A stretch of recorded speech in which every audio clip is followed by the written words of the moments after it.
സിനിമയിലെ പ്രധാന വില്ലൻ തന്നെയാണ് മിസ്റ്റർ പ്രദീപ്. കുന്നിൻ്റെ മേലിൽ നിന്ന് ചാടുന്നതും ഭയങ്കരമായിട്ട് എഫേർട്ട് എടുത്ത് ചെയ്തൊരു ഷോർട്ട് ഫിലിമാണ് ഈ ഫിലിം. അപ്പോൾ അതിൻ്റെ ഒരു അനുഭവങ്ങൾ അദ്ദേഹത്തിനോട് നമുക്ക് സംസാരിച്ച് നോക്കാം. ഇതെല്ലാം ഒരു സ്വപ്നമാണോ എന്നാണ് തോന്നിപ്പോകുന്നത്. കാരണം പല വ്യക്തികൾക്കും എല്ലാ കഴിവുകളും ഉണ്ടെങ്കിലും എവിടെ എത്തിപ്പെടാതെ ഇരിക്കുന്നൊരു കാലഘട്ടമാണ്. അപ്പോൾ അങ്ങനെയുള്ള ഈ ഒരു അവസരത്തിൽ വെറും 1.5 ദിവസം കൊണ്ട് ഷൂട്ട് ചെയ്ത് തീർത്ത ഒരു ഷോർട്ട് ഫിലിമാണത്. അതിന് എല്ലാവരും വളരെയധികം കഷ്ടപ്പെട്ടത് കൊണ്ടാണ് അത് അത്രയും പെട്ടെന്ന് ഉദ്ദേശിച്ച രീതിയിൽ അത് ചെയ്തു തീർക്കാൻ കഴിഞ്ഞിട്ടുള്ളത്. കുറേ കാര്യങ്ങൾ അതിൽ ഓരോ ഇതിനെപ്പറ്റി പറയുകയാണെങ്കിലും ഓരോ വ്യക്തികളും അത് വളരെയധികം കഷ്ടപ്പെട്ടിട്ടുണ്ട്. പിന്നെ ചില ഭാഗത്ത് നല്ല വെയിലിൻ്റെ ബുദ്ധിമുട്ടുകളും കാര്യങ്ങളൊക്കെ ഉള്ള സ്ഥലങ്ങളൊക്കെ ആയിരുന്നു. അവിടെ ആ സീനിലുള്ളവരും അതുപോലെ പുറത്ത് നിന്ന് നമുക്ക് വേണ്ട എല്ലാ സഹായങ്ങളും ചെയ്തു തരുന്ന എല്ലാവരും വളരെയധികം കഷ്ടപ്പെട്ടത് കൊണ്ടാണ് അത് ആ ഒരു വൃത്തിയിൽ നമുക്കത് ചെയ്തു തീർക്കാൻ കഴിഞ്ഞിട്ടുള്ളത്. പക്ഷേ ഇനിയും ഷോർട്ട് ഫിലിംസുകൾ ചെയ്യാനുണ്ട്. അതിൽ വളരെയധികം അഭ്യാസങ്ങൾക്കും ഒക്കെ പ്രാധാന്യം കൊടുത്തുകൊണ്ട് തന്നെ ആയിരിക്കും അതിൽ ഒരാളാവാൻ എനിക്ക് കഴിയട്ടെ എന്ന് ഞാൻ പ്രാർത്ഥിക്കുന്നു. എല്ലാവരും അതിൻ്റെ പിന്നിൽ അത്രയും പ്രയത്നിച്ചത് കൊണ്ട് തന്നെയാണ് ഇത് ഇത്രയും വൈഡായി എല്ലാവരുടെയും അടുത്തേക്ക് എത്തിയിട്ടുള്ളത്. ഇനിയും ആളുകളിലേക്ക് എത്താനുണ്ട്. അതിങ്ങനെ എത്തിക്കൊണ്ടേ ഇരിക്കുകയാണ്. ഇപ്പോഴും ഇങ്ങനൊരു സംഭവം അറിയാത്ത പലരുണ്ട്. അവരുടെ അടുത്തേക്ക് എത്തി വരുന്നതേ ഉള്ളൂ. ഇത് കണ്ടവരെല്ലാവരും ഇപ്പോഴും അവരുടേതായ അഭിപ്രായങ്ങൾ നമ്മളിലേക്ക് എത്തിച്ചുകൊണ്ടിരിക്കുന്നുണ്ട്. Thank you Pradeep ji. വൈദ്യര് എന്തേ ഏറായി കുട്ടി കാട്ടുന്ന് കിട്ടിയതാ, ബോധമൊന്നുമില്ല. എന്നാ അവിടെ കിടക്ക്, ഞാൻ നോക്കട്ടെ. പുണ്യേട്ടൻ ആദ്യമായിട്ടാണോ അഭിനയിക്കുന്നത്? ഈ ഇങ്ങനത്തെ അപ്പോൾ പുണ്യേട്ടൻ്റെ മനസ്സിലിപ്പോൾ വരുന്നൊരു സന്തോഷം വന്നു അല്ലേ? ഇതിന് ശേഷം നല്ലൊരു സന്തോഷം അല്ലേ മാനസികമായിട്ട്? 2026 നല്ല കാലമാണ് പറയും. അപ്പോൾ അത്രത്തോളം ആസ്വദിച്ചിട്ടാണ് പുണ്യേട്ടൻ അഭിനയിച്ചിട്ടുള്ളത് അല്ലേ? അഭിനയിക്കുമ്പോ ഇത്ര ഇല്ല. വല്ല കുഴപ്പമുണ്ടോ വൈദ്യരെ? സംഗതി ലേശം പ്രഷകാണിത്. ഇങ്ങനെ ഒരു സംശയം എനിക്ക് നന്നായി പോരെ നന്നാക്കാമായിരുന്നു. നമ്മുടെ സമൂഹത്തിൽ ഇങ്ങനെ നടക്കുന്നുണ്ട് അല്ലേ? ഇങ്ങനെ ഇത് നടക്കണുള്ളൂ, ഇതിനപ്പുറം നടക്കുന്നുണ്ട്. നമുക്ക് കള്ളുടിക്കുന്ന ആൾക്കാരും ലഹരി ഉപയോഗിക്കുന്ന ആൾക്ക് സമൂഹം ബഹുമാനിക്കില്ല.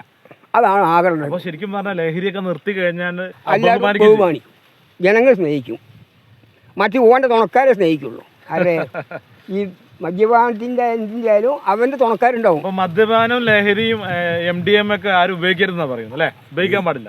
പമ്പിളറിൻ്റെ കൂടെ വെക്കുമോ? ഇന്നെൻ്റെ ബർത്ത്ഡേ ആടോ.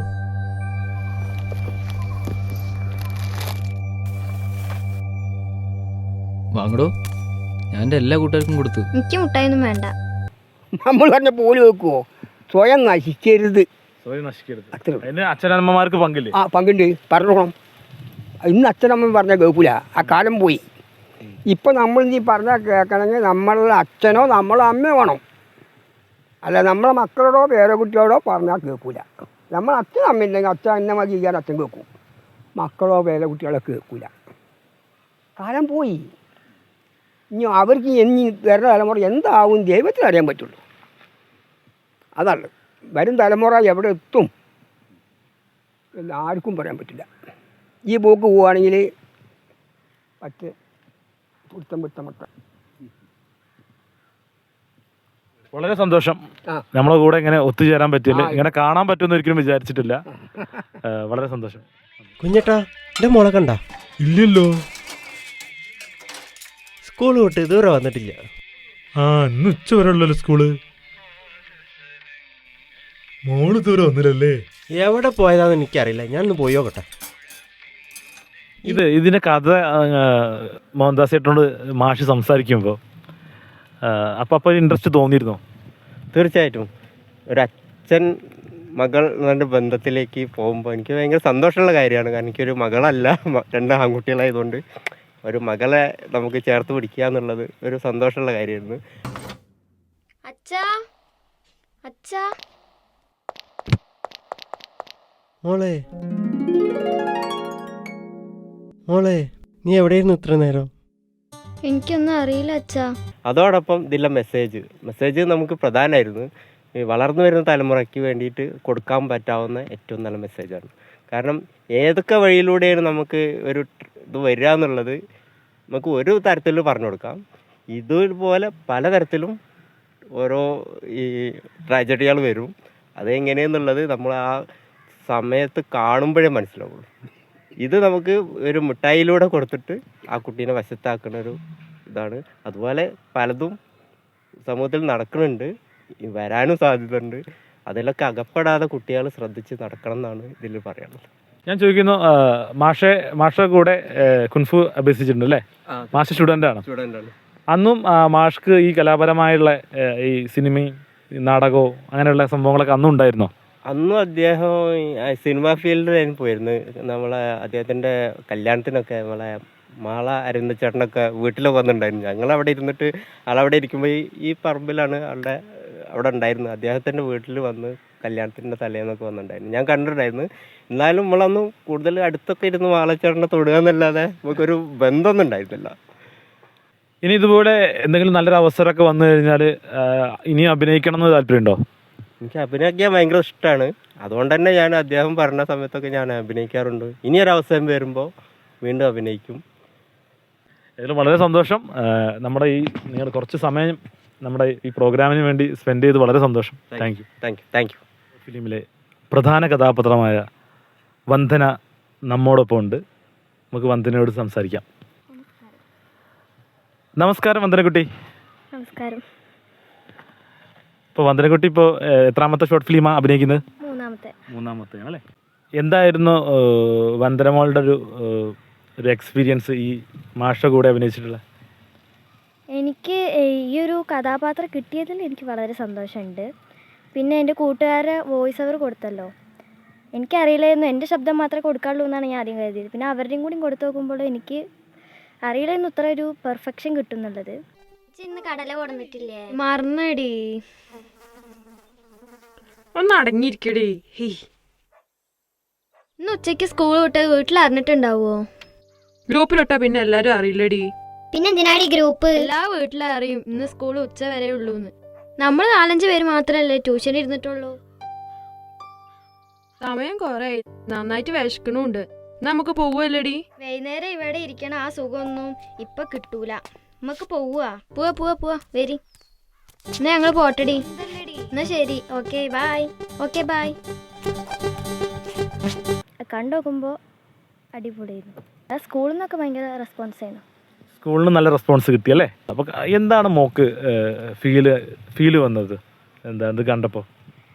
എനിക്ക് തോന്നി ഇതൊരു 2000 പേര് അതിലും മേലേക്കൊക്കെ പോകുന്നുണ്ടാവുള്ളൂ എന്ന് വിചാരിച്ചു. പക്ഷേ ഇത്രയും അധികം ആൾക്കാർ കാണുമെന്നുള്ളത് ഞാൻ ഒരിക്കലും പ്രതീക്ഷിച്ചിട്ടുണ്ടായിരുന്നില്ല. 50K എന്നൊക്കെ പറയുമ്പോൾ ഞാൻ അത്രയ്ക്കൊന്നും വിചാരിച്ചിട്ടുണ്ടായിരുന്നില്ല. ഇനിയും ഇത് കയറി പോകട്ടെ എന്ന് ഞാൻ പ്രാർത്ഥിക്കുന്നു. ഇനി പുതിയൊരു കഥയുമായിട്ട് കൃഷ്ണൻകുട്ടി മാഷ് സമീപിച്ചാൽ അഭിനയിക്കാൻ താല്പര്യമുണ്ടോ? തീർച്ചയായും താല്പര്യമുണ്ട്. ഇനി മെയിലൊരു ഷൂട്ടിംഗ് വരുന്നുണ്ട്. അതിൻ്റെ കുറച്ച് ഭാഗങ്ങൾ ചന്ദനക്കാവിൽ വെച്ച് ഷൂട്ട് ചെയ്ത് കഴിഞ്ഞു. ഇനി ബാക്കി മെയിലെടുക്കാനെന്നാണ് പറയുന്നത്. വളരെ സന്തോഷം. Thank you.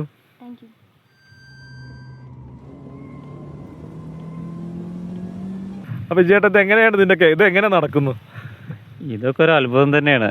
കാരണം ഇത് മാഷായിട്ട് ആദ്യം സംസാരിച്ച് ഇങ്ങനെ ഒരു കഥ കിട്ടിയപ്പോൾ പിന്നെ ചെയ്യാൻ ആൾക്കാർ വേണമെന്ന് പറഞ്ഞു. അപ്പോൾ ആ കഥയ്ക്കനുസരിച്ച ആൾക്കാരെ നമ്മൾ പല വഴിക്കുന്നായിട്ട് കണ്ടെത്തി അവരതിൽ കൂട്ടിക്കൊണ്ടുപോയത്. ഇതിൽ പുണ്യേട്ടനെയും പിന്നെ വില്ലൻ കഥാപാത്രമായിട്ട് വൈശാഖനെയും അതിൽ കൂട്ടിക്കൊടുന്നു. അങ്ങനെ എല്ലാവരും അതിലിങ്ങനെ കൂട്ടി യോജിപ്പിച്ച് ഇത് നല്ലൊരു കഥയാക്കി മാറ്റുകയാണ് ചെയ്തത്. പിന്നെന്ന് വെച്ചാൽ നമുക്ക് എല്ലാ സപ്പോർട്ടും കൃഷ്ണൻകുട്ടി മാഷ് തന്നിരുന്നു.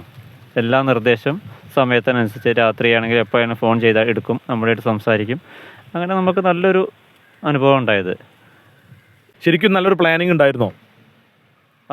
എന്നെക്കാൾ മാഷാണ് ഏറ്റവും പ്ലാൻ ചെയ്ത് വന്നത്. മാഷൊക്കെ ഞാൻ സപ്പോർട്ട് ചെയ്തതെന്ന് മാത്രമേ ചെയ്തിട്ടുള്ളൂ, വേറൊരു കാരണം ചെയ്തിട്ടില്ല. അതിൽ മാഷൊക്കെ സപ്പോർട്ട് ചെയ്തു, മാഷ അതിന് മുന്നോട്ട് കൊണ്ട് നടത്തുകയും ചെയ്തു. ബാക്കി എല്ലാവരും കൂടെ നിൽക്കുകയും ചെയ്തു. മകൾ ഇതിൽ അഭിനയിച്ചപ്പോൾ അതിയായ സന്തോഷം തോന്നിയോ? വളരെ സന്തോഷമാണ്. കാരണം മകള് ഒരു ഇതിൽ വരുമ്പോൾ എന്തായാലും രക്ഷിതാക്കൾക്ക് കുറച്ച് സന്തോഷം ഉണ്ടാവുമല്ലോ.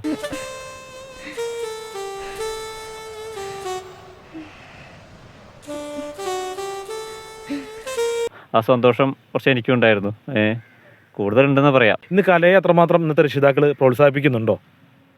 കലയിൽ ഓരോ വിധത്തിലാണ് ഓരോരുത്തർ കലയെ പ്രോത്സാഹിപ്പിക്കുന്നത്. പിന്നെ അവർക്ക് ഇങ്ങനെ താല്പര്യം ഉണ്ടെന്ന് അറിഞ്ഞപ്പോൾ അങ്ങനെ പ്രോത്സാഹിപ്പിച്ചു എന്ന് മാത്രമേ ഉള്ളൂ. ഇത് പ്രൊഫഷണലി കൊണ്ടു കിടക്കണമെന്നൊന്നും പറയുന്നില്ല. എന്നാൽ അവസരം കിട്ടിയപ്പോൾ ചെയ്തുകൊണ്ടിരിക്കുക, അത്രയേ ഉള്ളൂ. വിജയേട്ടനും ഇതിലൊരു നല്ലൊരു കഥാപാത്രമായി അഭിനയിച്ചിട്ടുണ്ട്. ലാസ്റ്റ് സീനിൽ ഞാൻ കണ്ടിട്ടുണ്ട്. ഇനി ആ പാലത്തിൻ്റെ വരെ പോണോ മോളെ? അങ്ങോട്ടൊന്നും എത്തണ്ട. ഇവിടുന്ന് ഇപ്പം എങ്ങോട്ടാ പോകേണ്ടത്? അങ്ങോട്ടാണോ ഇങ്ങോട്ടാണോ? അങ്ങോട്ടല്ല, ഇങ്ങോട്ടാ. അപ്പോൾ വിജയേട്ടനെ അറിയുന്ന കുറേ ആൾക്കാർ, ചുറ്റുവട്ടത്തുള്ള സുഹൃത്തുക്കളും അതുപോലെ അയൽവാസികളൊക്കെ എന്തൊക്കെയാണ് പറഞ്ഞത്? നന്നായിട്ടുണ്ട്. പിന്നെ അച്ഛനും മോളും അഭിനയിച്ചല്ലോ എന്നൊക്കെ പറഞ്ഞ് കുറേ കമൻറ്റുകളൊക്കെ കുറേ നന്നായി പറഞ്ഞിട്ടുണ്ട്. ഞാനും വരാൻ കാരണം കൃഷ്ണൻകുട്ടി മാഷാണ്, നിങ്ങളെന്തെങ്കിലും ചെയ്യണമെന്ന് പറഞ്ഞിട്ട് അങ്ങനെ യാദൃശ്ചികമായിട്ടാണ് ഞാൻ വന്നത്. ഞാൻ ഇതുവരെ ഇതിലായിട്ട് ഇങ്ങനെ അഭിനയിച്ചിട്ടൊന്നുമില്ല. ഇതിൽ ആദ്യമായിട്ടാണ് ഒന്ന് മോളൊപ്പം അഭിനയിക്കാൻ പറ്റിയത്. സന്തോഷം. ഇതിൽ നല്ലൊരു മെസ്സേജ് ഉണ്ടല്ലോ, നമ്മൾ ലഹരിയല്ല, പഠിക്കാനുള്ള ലഹരിയാണ് വേണ്ടതെന്നുള്ളൊരു മെസ്സേജും കൂടി ഇതിൽ കൊടുക്കുന്നുണ്ട്. അതാണ് നമുക്ക് വേണ്ടത്. വളരെ സന്തോഷം വിജയേട്ടാ. Thank you very much. മാഷേ, ഈ ബാഗ് റോട്ടിൽ നിന്ന് കിട്ടിയതാ, കുട്ടിയുടെ ബാഗേ. റോട്ടുന്നാ? ആ, ഒന്ന് നോക്കിക്കാളി ഇതന്നെയാണോന്ന്. ആ, ഇതെന്നെ മോളെ ഞാനേ bag തന്നെയല്ലേ? മാനേജർ വിളിച്ച് പറഞ്ഞിട്ടുണ്ട്, അയാളിപ്പോ വരും. കുട്ടിക്ക് എന്ത് പറ്റി? നിങ്ങളൊന്ന് സമാധാനിക്കും. ഈ ഷോർട്ട് മൂവിൻ്റെ ലൊക്കേഷൻ വരുന്നത് ആദവനാട് പാറയാണ്. അത് ഒരുവിധം ആളുകൾക്ക് കണ്ടാൽ അറിയുന്നുണ്ടാവും. പക്ഷേ ഈവൻ എനിക്കതൊരു ഫസ്റ്റ് ടൈം ആയിരുന്നു ആ ഒരു ലൊക്കേഷൻ കുട്ടീനെ തട്ടിക്കൊണ്ടുവരുന്നത്. അപ്പോൾ അതിനിടയിൽ അവിടെ വെച്ചിട്ട് ബൈക്ക് പെട്രോൾ തീർന്ന് നിൽക്കുന്ന ഒരു സീനാണ് ഉണ്ടായത്. ആ ഒരു ഗ്യാപ്പിൽ അവിടെ നിന്ന് കുട്ടി എസ്കേപ്പ് ആവുകയാണ്. അപ്പോൾ കുട്ടി അവിടെ തളർന്ന് കിടക്കുന്നത് കാണുമ്പോൾ അതിൽ വഴി പോകുന്ന നാട്ടുകാരൊക്കെ നിർത്തിയിട്ട് എന്താ സംഭവം, ചിലർ ഫോണെടുത്ത് ആരൊക്കെയോ വിളിക്കാൻ വേണ്ടി ശ്രദ്ധിക്കുന്നുണ്ടായിരുന്നു. അപ്പോഴാണ് നമ്മളിതിൻ്റെ സീരിയസ്നെസ് തന്നെ മനസ്സിലായത്. ഫസ്റ്റ് ടൈം ഇറങ്ങുമ്പോൾ ഇതിലൊരു റിസ്ക് ഫാക്ടറാണ്. പക്ഷേ നമ്മളപ്പോൾ തന്നെ ആ ക്രൗഡിനെയും കാര്യങ്ങളും ഹാൻഡിൽ ചെയ്തു. ഇത് ഷോർട്ട് മൂവിയാണെന്നുള്ള രീതിയിൽ. കാരണം നമ്മളെ കയ്യിൽ വലിയ ക്യാമറകളൊന്നും ഇല്ലല്ലോ. അപ്പം അങ്ങനെ ഒരു അനുഭവം ഉണ്ടായത്. പിന്നെയെന്ന് പറഞ്ഞു കഴിഞ്ഞാൽ ആ കുട്ടി അവിടെ നിന്നാണ് പിന്നെ രക്ഷപ്പെട്ട് നമ്മുടെ ഈ ഗുഹയൊക്കെ പോണ ലൊക്കേഷനിലേക്ക് പോകുന്നത്. അപ്പോൾ അതിനൊരു കാടിൻ്റെ ഫീലിംഗ് ഒക്കെ കിട്ടാൻ വേണ്ടിയിട്ടായിരുന്നു നമ്മൾ അങ്ങനെ തന്നെ ഒരു ലൊക്കേഷൻ ചൂസ് ചെയ്തെടുത്തത്. അതേതായാലും നന്നായിട്ടുണ്ട്. അതിന് കറക്റ്റ് പിന്നെ ഇവർക്ക് തിരഞ്ഞ് കണ്ടുപിടിക്കാനും ഈവൻ തെരച്ചിലിനൊക്കെ ആപ്റ്റായിട്ടുള്ളത് ആ ഒരു കാട് തന്നെയായിരുന്നു. പാറയും കാടൊക്കെ ആയിട്ടുള്ള ലൊക്കേഷൻ തന്നെയായിരുന്നു നല്ലത്. ഇന്ന് നമ്മൾ കണ്ടുവരുന്ന കാര്യങ്ങൾ ഒരുപാട് സോഷ്യൽ മീഡിയ നമുക്ക് കാണിച്ചിരുന്നുണ്ട് അല്ലേ? സോഷ്യൽ മീഡിയ കൊണ്ട് ഗുണങ്ങളുണ്ടെങ്കിലും ദോഷങ്ങളുണ്ടെങ്കിലും കുറേയൊക്കെ നമുക്ക് വാർത്തകൾ നമ്മളിലേക്ക് എത്തിച്ചിരുന്നുണ്ട് അല്ലേ? അല്ല, അതെ, തീർച്ചയായിട്ടും. കാരണം എന്താ വെച്ചാൽ ഈ ഇന്നത്തെ കാലത്ത് പ്രത്യേകിച്ച് ആളുകളെ പെട്ടെന്ന് കൺവിൻസ് ചെയ്തില്ല എന്നുണ്ടെങ്കിൽ ഇന്നത്തെ ആളുകളാണ്, നമുക്ക് എങ്ങനെ അവർ പ്രതികരിക്കാമെന്ന് പറയാൻ പറ്റില്ല. അപ്പം അതിനനുസരിച്ച് തന്നെ നമ്മൾ കാര്യങ്ങളൊക്കെ വേഗം തന്നെ അവരെ പറഞ്ഞ് മനസ്സിലാക്കിയിട്ട് ഇതൊരു മൂവി എന്നുള്ള രീതിയിൽ അങ്ങനെ ഒഴിവാക്കുകയാണ് ഏറ്റവും ബെസ്റ്റ് എന്നുള്ളതാണ് എനിക്ക് പറയാനുള്ളത്. സൂര്യൻ ഇങ്ങനെ കത്തി നിൽക്കുന്ന സമയത്താണ് ആ ഷൂട്ടൊക്കെ ഉണ്ടായിട്ടുള്ളത്. അപ്പം ഏകദേശം എനിക്കൊക്കെ തോന്നിയെന്ന് വെച്ച് കഴിഞ്ഞാൽ രാവിലെ മുതൽ പോയപ്പം നല്ല പ്ലസൻറ്റ് ക്ലൈമറ്റ് ആയിരുന്നു. പിന്നെ നട്ടുച്ചയായി തോന്നിയപ്പോൾ അയ്യോ ഭയങ്കര കുറച്ച് റിസ്ക് ആണല്ലോ. പിന്നെ ഇതൊക്കെ ലാസ്റ്റ് അതായത് മൂവിയിൽ വന്നപ്പോഴാണ് എന്നാലും എന്താ കുഴപ്പമില്ലല്ലോ, ഇത്രയും അടിപൊളിയായി ഭംഗിയായി വന്നല്ലോ എന്നുള്ളൊരിത് അപ്പോഴത് ലാസ്റ്റ് കണ്ടപ്പോഴാണത് മനസ്സിലായത്. അപ്പോൾ എന്താണ് പ്രേക്ഷകരോട് പറയാനുള്ളത് ഈ മൂവിയെ കുറിച്ചിട്ട്? പ്രേക്ഷകരോട് പറയാനുള്ളതെന്ന് പറഞ്ഞു കഴിഞ്ഞാൽ നമ്മുടെ ഈ മൂവി തന്നെ ഒരു മെസ്സേജാണ്, എസ്പെഷ്യലി ഫോർ കുട്ടികൾക്ക്. അതായത് ഇന്നത്തെ ഞാനിപ്പോൾ നേരത്തെ പറഞ്ഞ പോലെ കാലം വളരെ മോശമാണ്. അപ്പം ഓരോ ചതിയിലൊന്നും പോയി വീഴാണ്ടിരിക്കുക അധികം. അപ്പം അത് ഈ ഒരു മെസ്സേജ് എല്ലാവർക്കും മാക്സിമം സ്പ്രെഡ് ആവട്ടെ എന്നുള്ള രീതിയിലാണ് നമ്മുടെ ഈ മൂവി ഉള്ളത്. പിന്നെ എന്താ വെച്ച് കഴിഞ്ഞാൽ ഇത് അത്യാവശ്യം നല്ല റീച്ച് ആയിട്ടുണ്ട്. നമ്മളെ സംബന്ധിച്ചിടത്തോളം ഇത് ഫസ്റ്റ് മൂവിയാണ്. അതിന് തന്നെ എത്ര റീച്ച് കിട്ടുക എന്ന് പറഞ്ഞു കഴിഞ്ഞാൽ വലിയൊരു കാര്യം തന്നെയാണ്. അപ്പം അതിൽ എന്താണെന്ന് വെച്ച് കഴിഞ്ഞാൽ നമുക്കിപ്പം കുറച്ച് സബ്സ്ക്രൈബേഴ്സിൻ്റെ കുറവുണ്ട്. അതിനെ എല്ലാവരും ഒന്ന് സപ്പോർട്ട് ചെയ്യുക, മാക്സിമം ഒന്ന് സപ്പോർട്ട് ചെയ്ത് എല്ലാവരും ഒന്ന് സഹകരിക്കുക, അത്രയേ ഉള്ളൂ. അപ്പോൾ ഓൾ ദ ബെസ്റ്റ്. ഇനിയും നല്ല റോളുകൾ ചെയ്യാൻ പറ്റട്ടെ. നമുക്ക് കാണാം. തീർച്ചയായിട്ടും. ഈ ഷോർട്ട് മൂവി നമുക്ക് കൊടുക്കുന്ന ഒരു മെസ്സേജ് ഉണ്ട്. ഈ മെസ്സേജ് വളരെ പ്രധാനപ്പെട്ട മെസ്സേജാണ്. ജനങ്ങളിലേക്ക് ആ മെസ്സേജ് എത്തിക്കുമ്പോൾ ആ മെസ്സേജ് കൊണ്ട് ജനങ്ങൾക്കൊരു ഗുണം ഉണ്ടാവണം. അല്ലെങ്കിൽ ഇന്ന് വഴിതെറ്റി പോകുന്ന കുട്ടികളെ നേർവഴിയിലേക്ക് കൊണ്ടുവരാൻ നമുക്ക് ഒരാളെങ്കിലും കഴിഞ്ഞിരുന്നെങ്കിൽ അതൊരു വലിയ ഭാഗ്യമായി മാറും. അങ്ങനെ ഒരു മെസ്സേജ് കിട്ടണം എന്നുള്ളത്. അതിൽ 3 പേര് 3 മെസ്സേജ് പറയുന്നുണ്ട്. നമ്മുടെ ഈ ചുറ്റുപാടേ വളരെ മോശമായിട്ടാണ് വരുന്നത്. അപ്പോൾ നമ്മളെല്ലാവരും ഉണർന്നൊന്ന് ശ്രദ്ധിക്കുക. പിന്നെ ഇന്നത്തെ കാലം വളരെ മോശമാണ്, നമ്മൾ ശ്രദ്ധിക്കേണ്ടതുണ്ട്. രണ്ടാമത് പറയുന്നത് മാനേജർ, സ്കൂൾ മാനേജർ ഞാൻ തന്നെയാണ്. സ്കൂൾ മാനേജറായിട്ട് വന്ന് നിങ്ങൾ പറയുന്ന ഡയലോഗ്, അതായത് ഇതൊന്നും നമ്മളുടെ പരിധിയിൽപ്പെട്ടതല്ല. ഇതൊന്നും നമ്മുടെ പരിധിയിലുള്ള കാര്യമല്ല. നമുക്ക് ചെയ്യാൻ കഴിയുന്നത് സ്വയം രക്ഷ നേടാനുള്ള അറിവും കഴിവും സമ്പാദിക്കുക എന്നുള്ളതാണ്. ഇത് രണ്ടാമത്തെ പോയിന്റ്.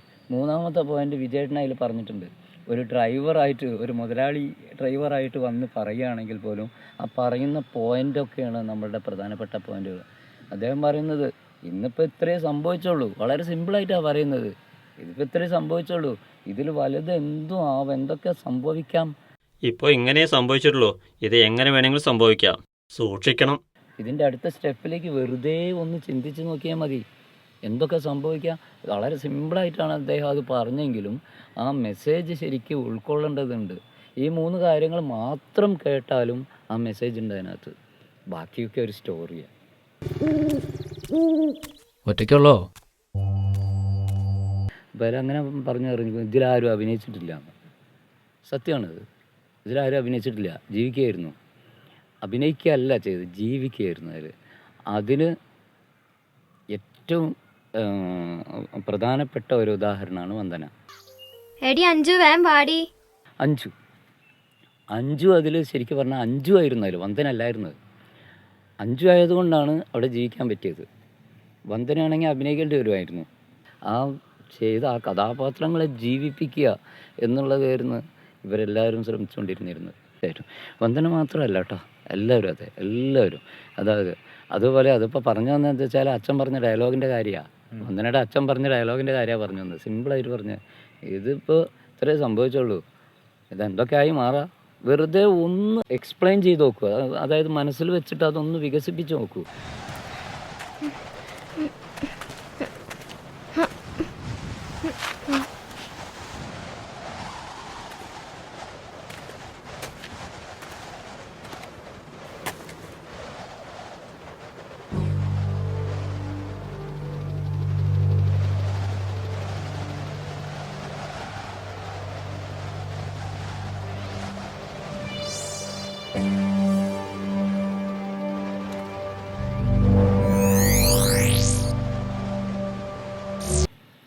അതായത് ഈ ഷോർട്ട് ഫിലിം ശരിക്കും പറഞ്ഞാൽ ആവർത്തിച്ച് കാണാൻ ഒരു ഷോർട്ട് ഫിലിമാണ്. എല്ലാവരും സാറ്റിസ്ഫൈഡ് ആയി, ഞാൻ മനസ്സിലാക്കുന്നത്. ഞാനും ഇതിൽ അഭിനയിച്ചിട്ടുണ്ട്. ഒന്നുകൊണ്ടും പേടിക്കണ്ട, ഞങ്ങളെല്ലാവരും തിരയുന്നുണ്ട്. നമ്മുടെ ഭാഗത്തുനിന്ന് എല്ലാ തെരച്ചിലും നടക്കുന്നുണ്ട്. വിഷമിക്കട്ടെ, എന്തായാലും നമ്മൾ കണ്ടെത്തും. അപ്സെറ്റ് ആവണ്ട. ഹലോ, ഞാനിവിടെ എത്തിട്ടോ. കുട്ടീനെ ഇതുവരെ കിട്ടിയില്ല. എൻ്റെ ഒരു എക്സ്പീരിയൻസ് ഞാൻ പറയാം. ഞാൻ മാഷിനോട് പറഞ്ഞു, രവി ഇങ്ങനെ ഒരു ഷോർട്ട് ഫിലിം ഉണ്ട്. അപ്പോൾ ഞാൻ പറഞ്ഞു, മാഷ് ഞാൻ 1-2 ഷോർട്ട് ഫിലിമിലൊക്കെ അഭിനയിച്ചിട്ടുണ്ട്, അഭിനയിക്കാൻ താല്പര്യമുള്ള ആളാണ്. അല്ല, നിങ്ങൾ ചെയ്യണൊരു വേഷമുണ്ടെന്ന് പറഞ്ഞു. അപ്പോൾ ഞാൻ അന്ന് എത്തിപ്പെട്ടതന്നെ എനിക്കറിയില്ല, എങ്ങനെ എനിക്ക് വേറൊരു പ്രോഗ്രാം ഉണ്ടായിരുന്നു. അതിന് ശേഷമാണ് ഞാൻ എത്തിപ്പെടുന്നത്. ലാസ്റ്റ് ലൈറ്റൊക്കെ പോകുന്ന സമയമാണ് അല്ലേ? അപ്പോൾ ആ സമയം വൈകിയ സമയമാണ്. അപ്പോൾ കാണുമ്പോൾ ഞാൻ ലാസ്റ്റ് ഒരു മാനേജറായിട്ടാണ് ഞാൻ അഭിനയിച്ചിട്ടുള്ളത്. അപ്പോൾ എന്നോട് മാഷ് പറഞ്ഞ് ഇങ്ങനെയൊക്കെ സംഭവം. അപ്പോൾ ആ സമയത്ത് ഏകദേശം ലൈറ്റൊക്കെ പോകുന്ന സമയം, ഒരു അസ്തമയ സമയമാണ്. എന്നിരുന്നാലും അത് കറക്റ്റ് സമയത്ത് എത്തിയതുകൊണ്ട് അത് എനിക്ക് ചെയ്യാൻ സാധിച്ചു. ഒരുപാട് ഞാൻ പറഞ്ഞല്ലോ നേരത്തെ, വ്യക്തികളുടെ പേര് പറയാൻ പറ്റില്ല. ഞാൻ ആദ്യമായിട്ട് കോണ്ടാക്ട് ചെയ്തിട്ടുള്ള ഈ ഫീൽഡിനോട് ബന്ധപ്പെട്ട് മിസ്റ്റർ രവിജിത്ത് തന്നെയാണ്. അദ്ദേഹത്തിനെയാണ് കോണ്ടാക്ട് ചെയ്തത്. അദ്ദേഹത്തിൻ്റെ കെയർ ഓഫിലാണ് പിന്നെ എനിക്ക് വളരെ വിലപ്പെട്ട ഒരാളെ കിട്ടിയത്, വിജയേട്ടനെ. ആ വിജയേട്ടൻ പിന്നെ കണക്ട് ചെയ്തതിൻ്റെ ശേഷം പിന്നെ സ്റ്റെപ്പായിട്ട് ഇങ്ങനെ ഒരു പോക്കായിരുന്നു, ഒരു കുത്തനെ ഒരു പോക്ക്. എത്ര പടികൾ കയറിയെന്ന് എനിക്ക് ഓർമ്മയില്ല. അങ്ങനെ അങ്ങ് കയറിപ്പോയി, ഇപ്പോഴും കയറിക്കൊണ്ടിരിക്കുക. എന്നാൽ ഒരു പടിയിൽ പോലും ഒരു തടസ്സം പോലും ഇല്ല എന്നുള്ളതാണ് സത്യം. അദ്ദേഹത്തിൻ്റെ കൂടെ അദ്ദേഹത്തിന്റെ പേര് പോലെ തന്നെ അല്ലേ, വിജയൻ. അതെ.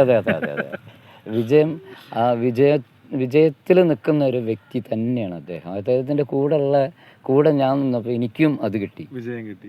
തീർച്ചയായിട്ടും. അത് സംശയമില്ല, തീർച്ചയായിട്ടും അതിൽ സംശയമൊന്നുമില്ല. അതേപോലെ എല്ലാവർക്കും, അദ്ദേഹത്തിൻ്റെ കൂടെയുള്ള എല്ലാവർക്കും, കുടുംബത്തിനും പിന്നെ കൂട്ടുകാർക്കും ബാക്കിയുള്ളവർക്കും എല്ലാവർക്കും സമൂഹത്തിനും മൊത്തത്തിൽ വിജയം ഉണ്ടാവട്ടെ എന്ന് പ്രാർത്ഥിച്ചുകൊണ്ട് നമുക്ക് തൽക്കാലം നിർത്താം. എല്ലാവർക്കും